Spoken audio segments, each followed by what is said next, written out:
Warahmatullahi wabarakatuh. Kami dari kelompok 8 ingin mempresentasikan tentang tema gambaran konsentrasi manajemen. Saya Muhammad Ilham Fikri, kemudian ada Elok, ada juga Nanda, dan ada satu lagi Janatul Rustam. Yang pertama, konsentrasi manajemen. Apa yang dimaksud konsentrasi manajemen? Penjurusan dalam bidang manajemen mempelajari secara lebih spesifik mengenai macam-macam konsentrasi manajemen. Kemudian, apa saja macam-macam daripada konsentrasi manajemen tersebut? Yang pertama ada manajemen pemasaran.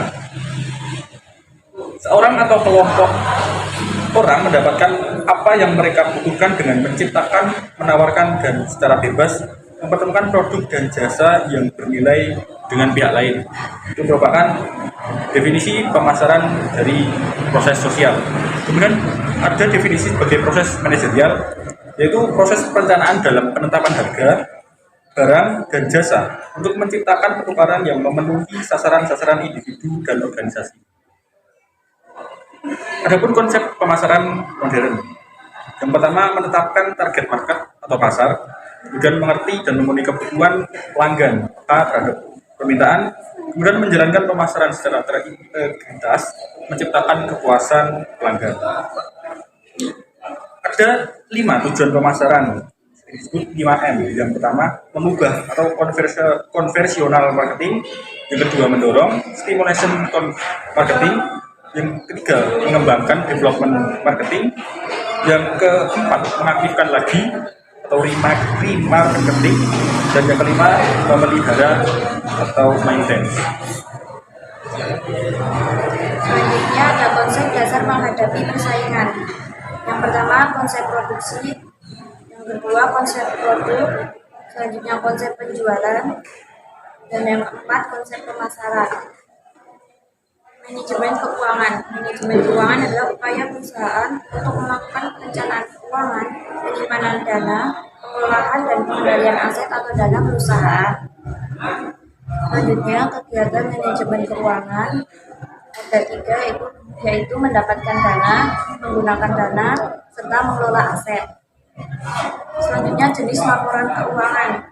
Jenis laporan keuangan meliputi laba rugi, arus kas, perusahaan modal, neraca, dan catatan laporan keuangan perusahaan. Selanjutnya ada fungsi manajemen keuangan. Yang pertama planning, yaitu mengatur uang kas, menghitung laba rugi, merencanakan, dan budgeting, yaitu mengalokasikan dana, memaksimalkan anggaran. Selanjutnya controlling, yaitu prinsip pengendalian keuangan perusahaan dan evaluasi. Selanjutnya ada auditing, proses pemeriksaan keuangan, serta reporting, yaitu melaporkan keuangan, memberikan informasi keadaan keuangan perusahaan. Tujuan manajemen keuangan berisi dari 4, yaitu memaksimalkan keuangan dan pengawasan, menjaga arus kas perusahaan, mengurangi risiko, dan pengembalian dana pemegang saham. Selanjutnya, manajemen operasional. Kegiatan menciptakan nilai produk baik berupa barang atau jasa melalui transformasi input dan output. Kegiatan pengawasan, merancang, dan pengendalian dalam kegiatan produksi. Selanjutnya ada tahapan operasional dalam bisnis. Pertama ada perencanaan, yaitu penentuan barang dan jasa sampai jadwal pemasaran produk.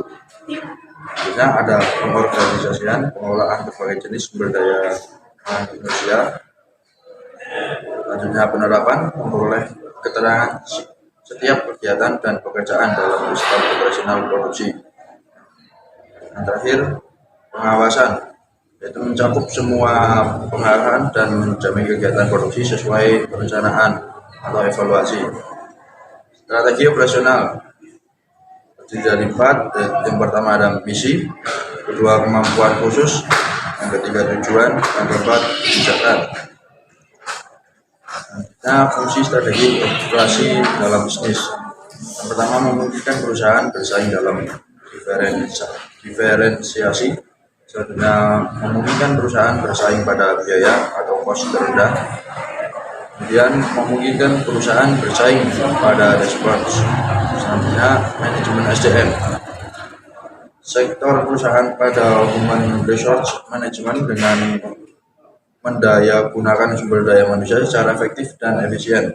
Kekuatan bersumber pada potensi manusia yang ada di organisasi atau perusahaan sebagai modal dasar untuk melakukan aktivitas dalam mencapai tujuan perusahaan.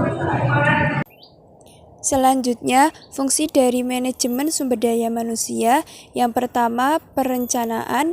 Yang kedua, pengupahan tunjangan. Yang ketiga, penilaian kinerja dan pengembangan dengan pelatihan. Yang keempat, keselamatan dan kesehatan kerja. Dan yang kelima, penerapan efektivitas hubungan kerja. Tujuan dari manajemen sumber daya manusia. Yang pertama, mengembangkan sistem kerja dengan kinerja tinggi. Yang kedua, mengembangkan praktik dengan manajemen tinggi. Yang ketiga, memastikan bahwa persamaan kesempatan tersedia untuk semua. Yang keempat, memastikan bahwa karyawan atau pegawai dinilai serta dihargai atas apa yang dikerjakan dan dicapai. Lalu yang kelima, menciptakan suasana kerja yang humanis dan juga produktif. Yang meliputi dari manajemen sumber daya manusia yaitu perekrutan, motivasi kerja, manajemen karyawan, tunjangan karyawan, kesehatan karyawan, keselamatan karyawan, pemberian kompensasi, dan juga pengembangan perusahaan. Sekian presentasi dari kelompok 8. Terima kasih atas perhatiannya. Wassalamualaikum warahmatullahi wabarakatuh.